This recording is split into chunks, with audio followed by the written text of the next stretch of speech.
আমরা অন্তর্বর্তী সরকারের প্রধান ইউনূস সাহেবকে বলতে চাই, আপনি কি মুসলমান থাকতে চান?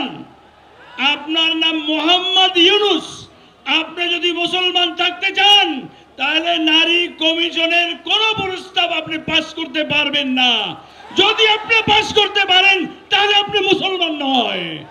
এই 92% মুসলমানের দেশে আপনাকে আমরা উপদেষ্টা দেখতে চাই না, একজন অমুসলিমকে।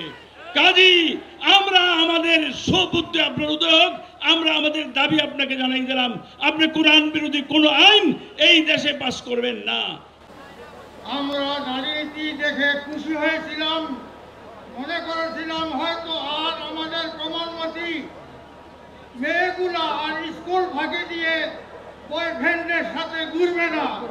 কিন্তু এই তথাকথিত নারী কমিশনের এই রিপোর্টে এখন দেখা যাইতেছে এই ইউনূস সরকার আমাদের বৃদ্ধ মহিলাদেরকেও পাক পবিত্র থাকতে দিবে না। এইটা আর বাংলার জমিনে হইতে পারে না, হইতে দেওয়া হবে না ইনশাআল্লাহ। তাওহীদি জনতা, আমরা খুব দুঃখের সাথে লক্ষ্য করছি যে 95% মুসলমানের ম্যান্ডেট নিয়ে তত্ত্বাবধায়ক সরকার ক্ষমতায় এসেছে। এই অন্তর্বর্তীকালীন সরকার ক্ষমতায় আছে, আবার অন্যদিকে তারা মুসলমানদের ঈমান আকীদা পরিপন্থী নারী সংস্কারের নামে পশ্চিমা নীতি আমাদের উপর চাপিয়ে দিতে চায়। আজকের এই মহাসমাবেশ প্রমাণ করে এদেশে ইসলাম ও মুসলমান বিরোধী, কোরআন সুন্নাহ বিরোধী কোনো আইন পাশ করতে দেওয়া যাবে না, দেওয়া হবে না, হবে না, হবে না ইনশাআল্লাহ। যে আপা বলছিলেন আমরা রক্ত রং মেখে শুয়েছিলাম, সে আপা আছে না আমরা আছি? হেফাজত থাকবে না আপা থাকবে? আপা কি আর কোনো কালে আসবে? সম্ভব? নারী নীতি বাস্তবায়ন করে দেখেন, আপনি নিজে থাকেন কিনা। বাংলাদেশকে কোথায় নিয়ে যাওয়ার পায়তারা তারা চালাচ্ছে। আমরা শুধু ছোট্ট একটি কথা আরজ করতে চাই, ইসলামের বিরুদ্ধে অবস্থান নেওয়ার কারণে একজনকে কিন্তু 16 বছর পরে হলেও বিদায় নিতে হয়েছে। যেহেতু আমরা নারীদেরকে সম্মান করি, এজন্য কাপড় চোপড় সহ যেতে দেয়া হয়েছে। যদি কেউ পশ্চিমাদের এজেন্ডা এদেশে বাস্তবায়ন করে এদেশের কৃষ্টি কালচারকে বদলে দিতে চায়, আমরা বলতে চাই কাপড় সহ যেতে পারবেন না। সংগ্রামী হেফাজতে ইসলাম বাংলাদেশের উদ্যোগে আয়োজিত ঢাকার এই সরোয়ার্দীর বিশাল জনসূদ্র সমাবেশে আমি অন্তর্বর্তী সরকারকে এই বলিয়া হুঁশিয়ারি উচ্চারণ করিতে চাই যে এই দেশের 90% মুসলমানের দেশে কোনো কোরআন সুন্নাহ বিরোধী, ইসলামী কোরআন সুন্নাহ বিরোধী আইন পাস করতে দেওয়া হবে না। যদি কোনো আইন পাস করতে হয় আমাদের রক্তের উপর দিয়া পাস করতে হবে। এই বলিয়া আমি আমার ইসলামী সংগঠন থাকতে এই দেশে কোনো কোরআন সুন্নাহ বিরোধী আইন পাস করতে দেওয়া হবে না, হবে না, হবে না। আপনিও যদি বলেন নারী কমিশনের প্রস্তাবনা বাস্তবায়ন করব, আপনিও পালিয়ে যেতে বাধ্য হবে। 2, ভারত গত পরশু রাত থেকে নাফাইল জঙ্গি বিমান আমাদের বাগডোগরা বিমানবন্দরের কাছে মোতায়েন করেছে। যদি কোনো অপরাধ করে আমরা গজওয়াতুল হিন্দের ঘোষণা দিয়ে যুদ্ধে নেমে যাবো ইনশাআল্লাহ।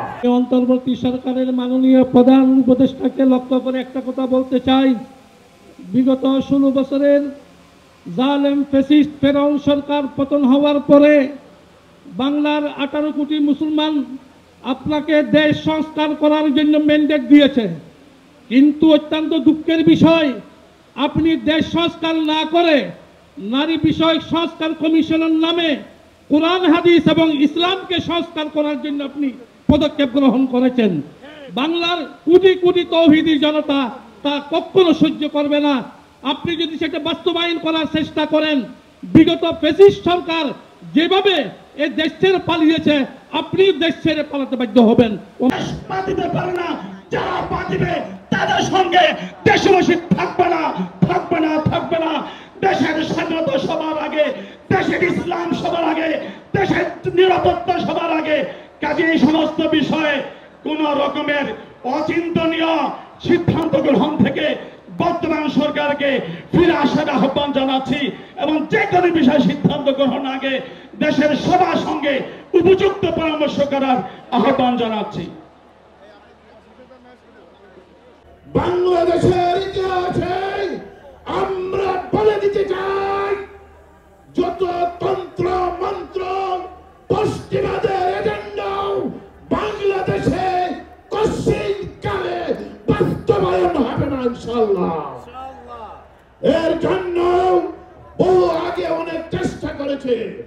আমরা বলতে চাই, গণহত্যা ৭৫ নির্বাচনের আগেই বিচার হতে হবে। আর আমরাও আগামীতে নারী নীতি বাতিল না হলে করে করে তুলবার আন্দোলন করে তুলব ইনশাআল্লাহ। 2013 সালে হেফাজতের জাগরণে শাহবাগী নাস্তিকরা এদের ছেড়ে পালিয়েছে।